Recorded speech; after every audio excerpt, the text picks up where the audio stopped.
کسی نے آج تک قرآن کا ادا نہیں کیا. البتہ میں آپ سب کے سامنے کیونکہ سب رشتے دار موجود ہیں، جس طرح ہم چاہتے تھے کہ وہ دور دوبارہ سے بحال ہو جائے کہ حفاظ کی خدمتیں ہوں، ان کا اعزاز و اکرام ہو، ان کے لیے دل و جان سے ہم ہر چیز نشاور کر دیں کہ انہوں نے ہمارے بچوں کو اس قابل بنایا. اور در حقیقت استاد کی عزت قرآن کی وجہ سے ہے.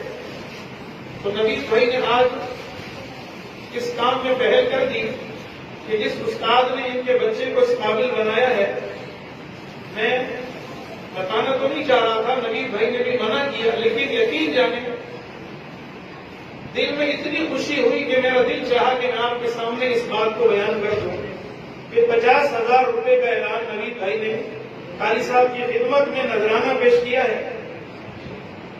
کہ یہ تو صرف قاری صاحب کی ہے خوشی ہے، قاری صاحب آئیں اور مفتی صاحب سے جو ہمارے سرپرست ہیں اپنا یہ ہدیہ جو نوید بھائی نے دیا وصول کریں.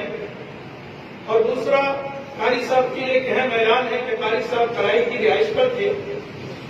بڑی پریشانی کی زندگی آج کل، مہنگائی، مسائل کتنے ہیں، تو نوید بھائی نے قاری صاحب کے لیے رہائش کا بندوبست بھی فرما دیا.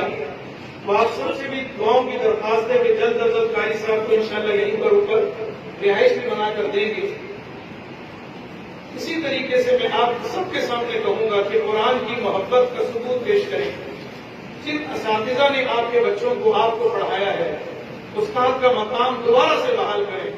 وہ لوگ جنہوں نے علماء کے خلاف باتیں کی، قرہ کے خلاف باتیں کی، یہ ہمارے ہمدرد اور خیرخواہ نہیں تھے، یاد رکھیں. یہ وہ لوگ ہیں جو اسلام کے دشمن ہیں، قرآن کے دشمن ہیں. وہ یہ چاہتے ہیں کہ قرآن کی عظمت ختم ہو جائے. ان کو مجھے اور آپ کے میری داڑھی اور پگڑی یا کسی کی ٹوپی سے کوئی سروکار نہیں. وہ در حقیقت اللہ کی دشمنی مول لینے والے ہیں.